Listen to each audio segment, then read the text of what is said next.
कुठे बघ ना ती लावायची करायची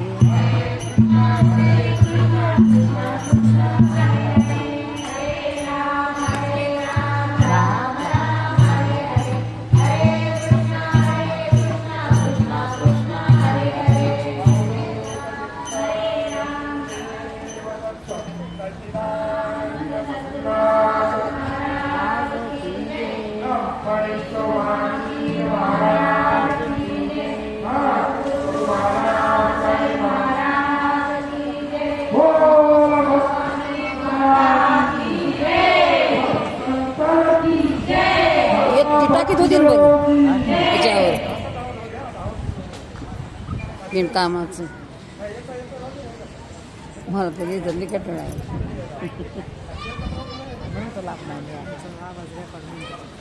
हो माय नाही माय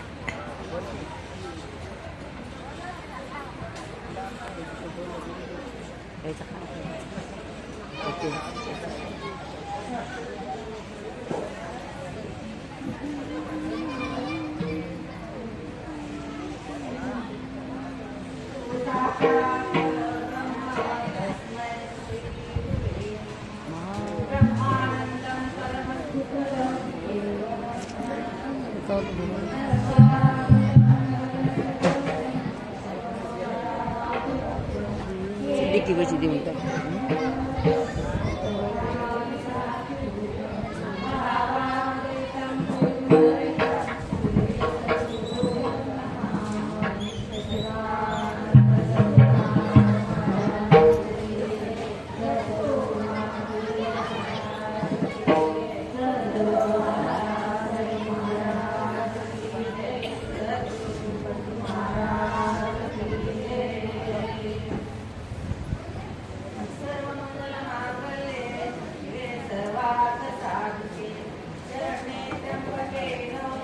इथं बस त्याला पैसे देऊ दे फोन पेवरून फोन पेवर टाकायचे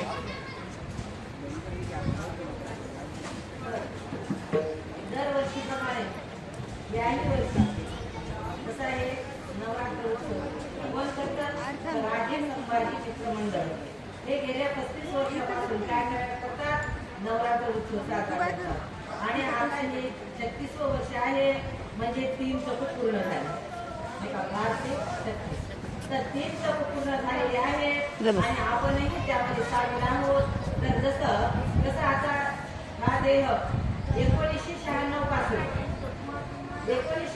पासून सद्गुरू बाळासाहेब महाराजांचे सान्निध्यात आहे तर कसं त्यांच्याबरोबर एवढे वर्ष काढले आणि त्यांच्याबरोबरच आपण जसं म्हणले राम अवतारात आपण वानरसेना होतो कृष्ण अवतारात आपण गोपकवळणी होतो आणि आता पांडुरंगाच्या अवतारात आपण वारकरी आहोत म्हणजे अनादी काळापासून आपली आणि संतांची भेट आहे आणि मग त्या संतांनी जे सांगितलं त्याचं आपण काय केलं पालन केलं आणि म्हणूनच आज इथं बसण्याची आपल्याला हिंमत झालेली आहे तसंच आता हे राजे संभाजी चित्रमंडळ यांनी काय केले आहे नवरात्र उत्सव साजरा करतात आणि तो नवरात्र उत्सव कोणासाठी आहे आपल्यासाठीच आहे कोण करतं आपले गुरुबंधू नाही का खासदार साहेब म्हणजे आता सगळ्यांचे खासदार साहेब आहेत पण आपले कोण आहे तर आपले गुरुबंधू आहेत बरं का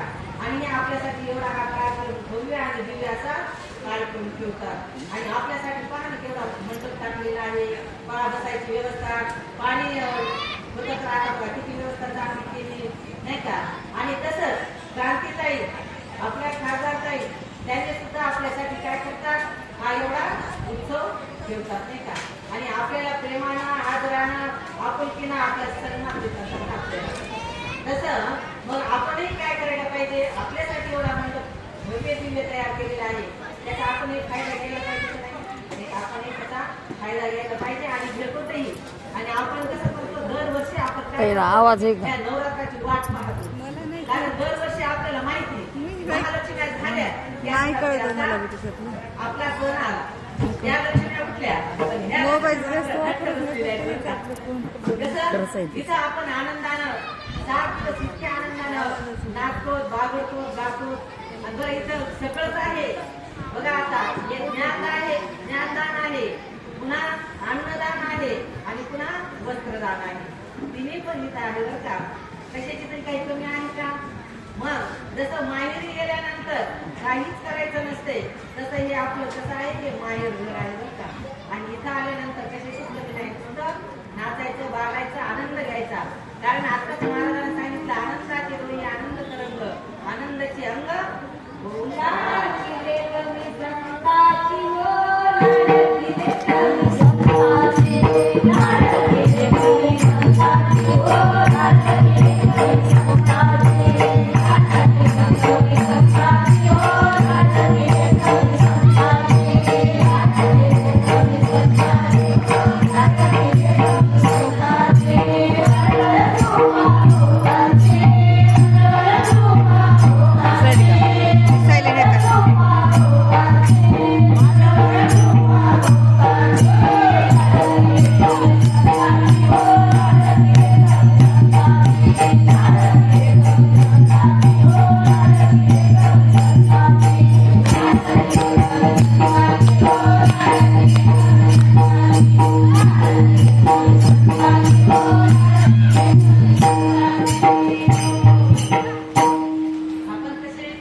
संतांचे लाड केले काय तर भाऊची काय कमी नाही का?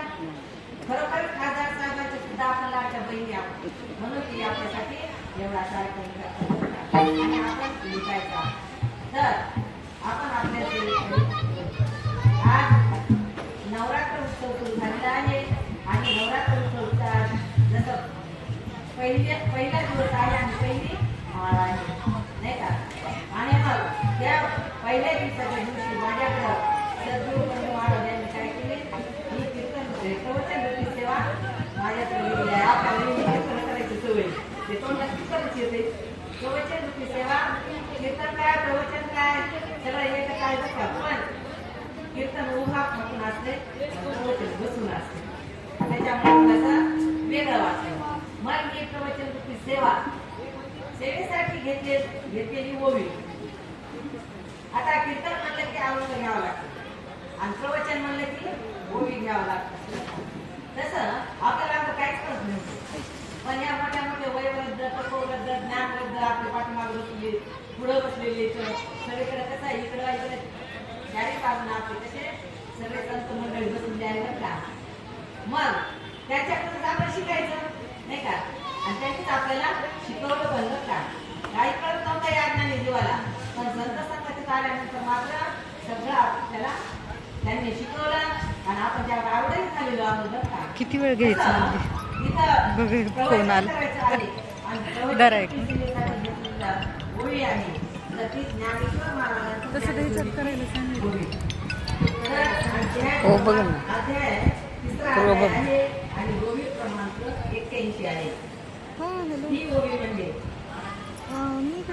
हे देह अभिमान सांगणे गुण करणे ओलांडुनी साक्षीभूत होणे वसंती देही. ही ओवी घेतलेली आहे. तर आता या ओवीमध्ये ते हा शब्द सुरुवातीला टाकलेला आहे आणि ते हा शब्द हा विशेष आहे. ते म्हणजे कोण, तर ते म्हणजे साधू संत. सगळे जण किसका नाही, ते म्हणजे साधू संत.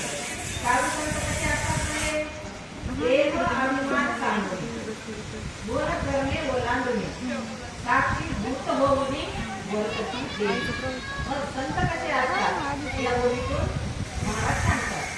आता जसं जसं सद्गुरू महाराज बुद्धी देतील त्याप्रमाणे आपल्याला बोलण्याचा प्रयत्न करायचा आहे.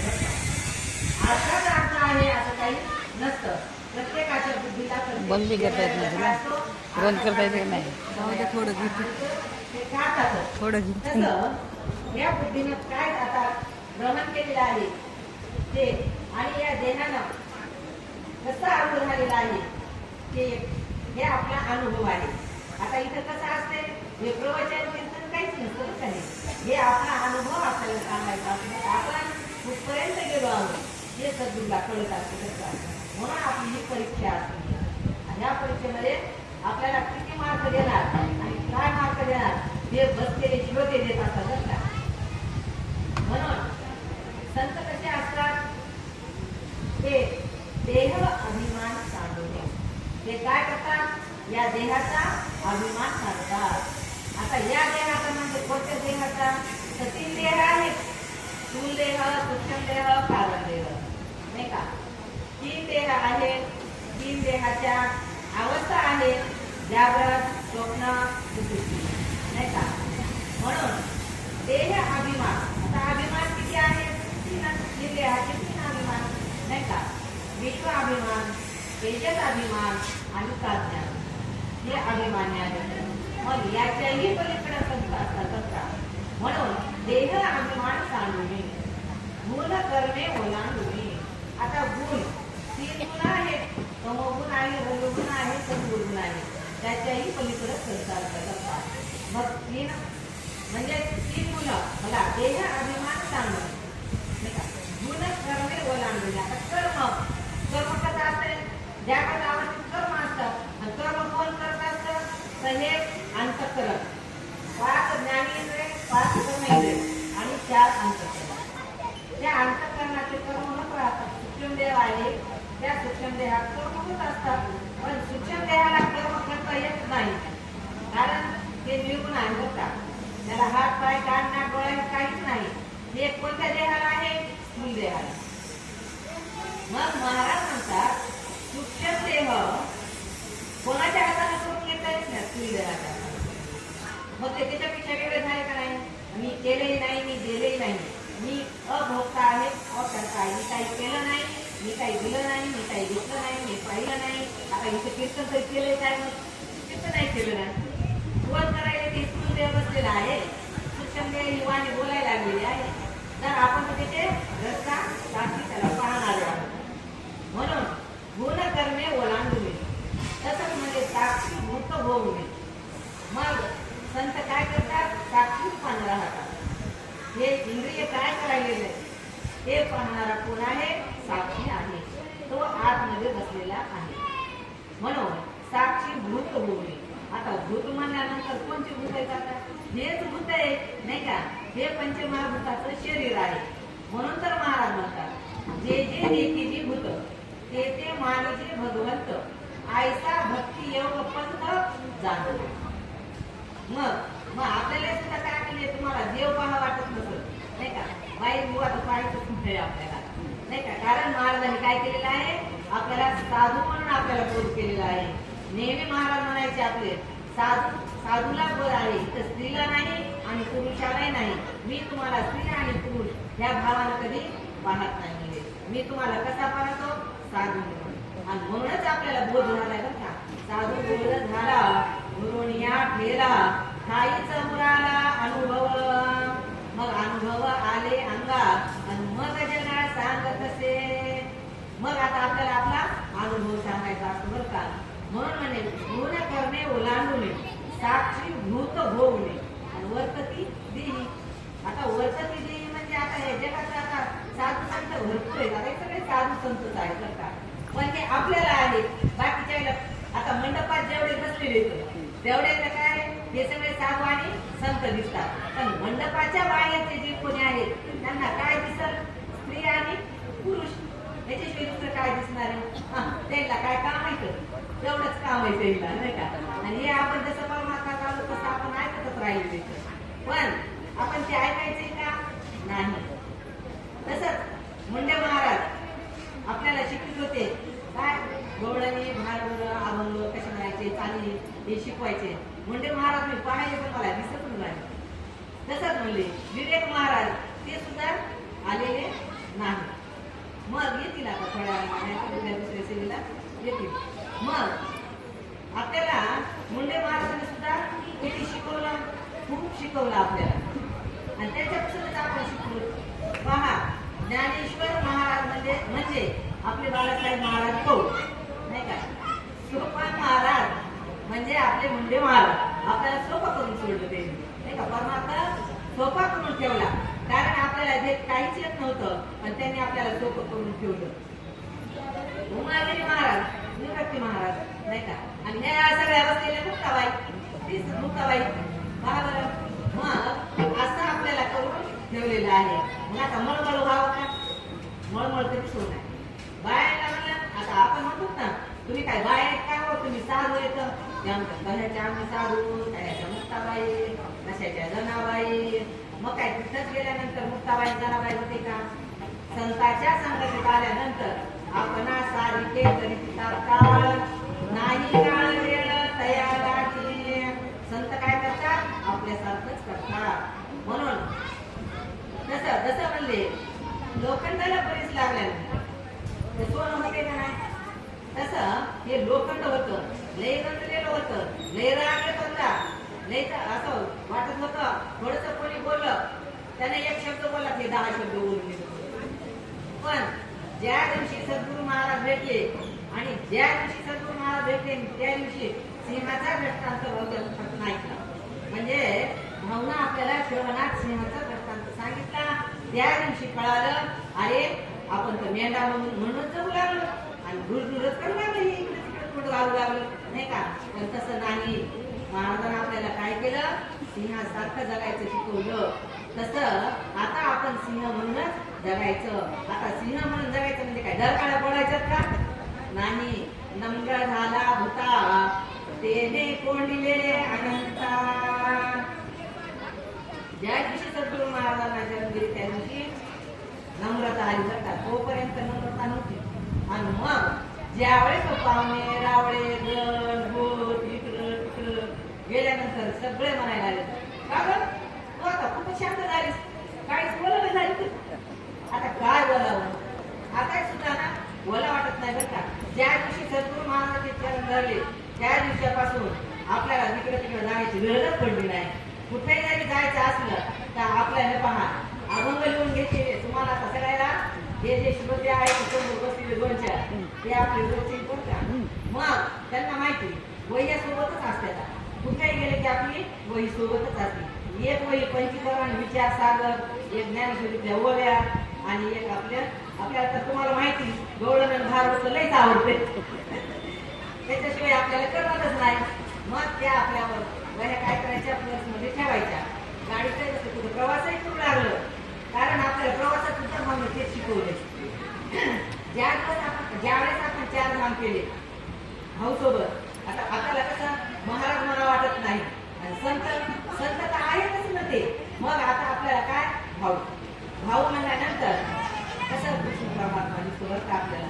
कारण द्रौपदीच्या ज्यावेळेस द्रौपदी संकटात होती त्यावेळेस कृष्ण परमात्मा धावून आलेले आहेत.